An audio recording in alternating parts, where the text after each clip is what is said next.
And that's actually I'm a teacher of TESOL Bangladesh and I'm a marine engineer. And right now, and I say you have been to the seminar, yes or no?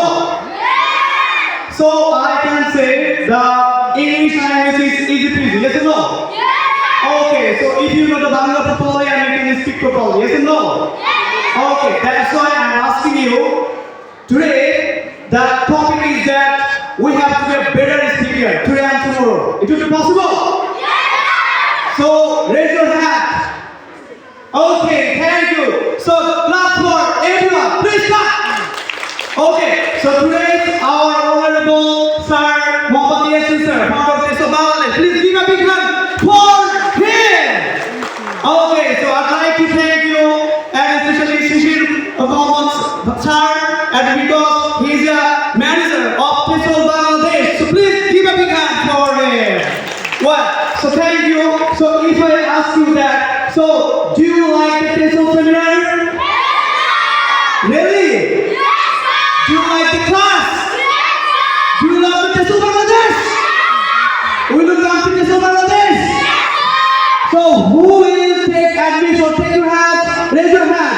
Well, so those who are participating in the class, I totally appreciate you and you have to do the class. Thank you very much. And I want to say the most common thing is that আমি যেটা বলতে চাচ্ছি সেটা হলো যে আপনারা আপনাদের সন্তানকে TESOL Bangladesh দেন, আমরা তাদেরকে গড়ে তুলবো। গড়ে তোলার দায়িত্ব আমাদের। আপনারা শুধু সঠিক জায়গায় আমাদের একটা প্ল্যাটফর্ম, রাইট প্ল্যাটফর্মে আপনারা দিবেন। জীবনে সফল হতে চারটা জিনিস লাগে। কয়টা?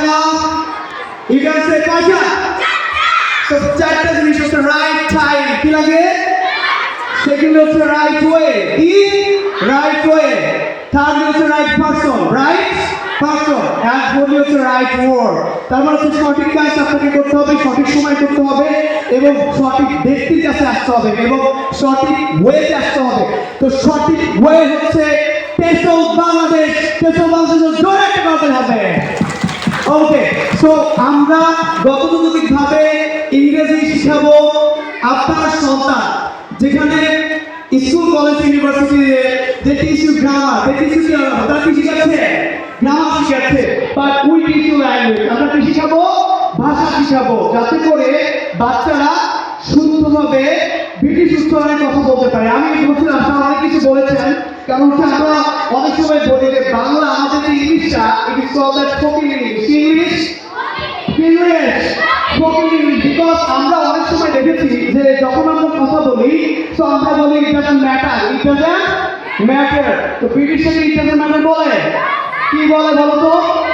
ইট ডাজন্ট ম্যাটার। কিন্তু আবার আমেরিকানরা ওরা কি বলে? It doesn't matter, it doesn't matter. আর বাংলাদেশি ফকিররা তারা কি বলে?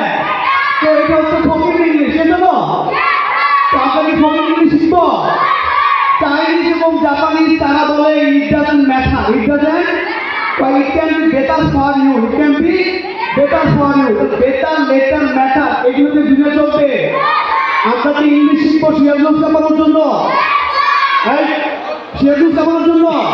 আমরা কি ইংলিশ শিখবো বাংলাদেশ চাপানোর জন্য? আমরা কি ইংলিশ শিখবো কি চাপানোর জন্য? সারা ওয়ার্ল্ড চাপানোর জন্য। তো আমরা কি বিশ্ব চাপাতে চাই? আমরা কি বিশ্বকে দেখাতে চাই? Those who want success, raise your hand. কারা বিশ্ব কাঁপাতে চাও? দেখি দেখি। আচ্ছা, অনেকের যে বিশ্ব কাঁপাতে চাচ্ছে না, তার মানে এতটুকু হাত পেয়েছে, তার মানে সে এতটুকু বিশ্ব কাঁপাতে চায়। আপনি কি এতটুকু বিশ্ব কাঁপাতে চান? হ্যাঁ, ওকে, হাত আরো বলো। আচ্ছা, কে বিশ্ব কাঁপাতে চাও? দুই হাত তোলো তো। আচ্ছা, অনেকে দুই হাত তোলে না, তার মানে কি? তার এক হাত নষ্ট নাকি? এক হাত কম নাকি? ওকে, সো সবার উদ্দেশ্যে আবার একটু কল দাও। ওকে, তো আমি আসলে যেটা বলতে চাচ্ছিলাম সেটা হলো যে ইংরেজি আমরা গতানুগতিকভাবে যে গ্রামারের দিকে যাচ্ছি, আসলে পার্শ্ববর্তী দেশ ইন্ডিয়া তারা অভিভাবকরা অনেক সচেতন। তারা তাদের বাচ্চাকে ইংলিশে কথা বলা শেখায়, আর আমরা আমাদের সন্তানকে গ্রামার শেখাই। কি শেখায়? জোরে বলো।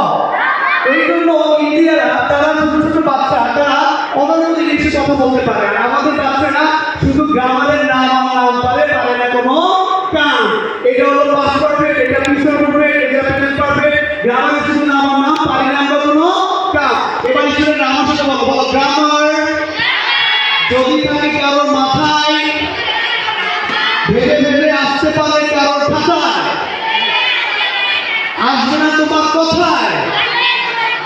আনতে হলে ঠোঁটে, জিততে হলে স্কুলের ভোটে, অবশ্যই প্র্যাকটিস করে করে আনতে হবে ঠোঁটে। হলো দেশ বিদেশ কিংবা চাকরি ভাইবা ইংরেজি না জানাই মানে তুমি একজন শিক্ষিত বোবা।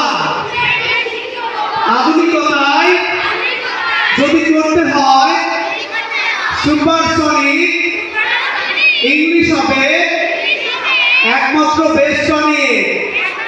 তাই ইংলিশ ভিত্তিক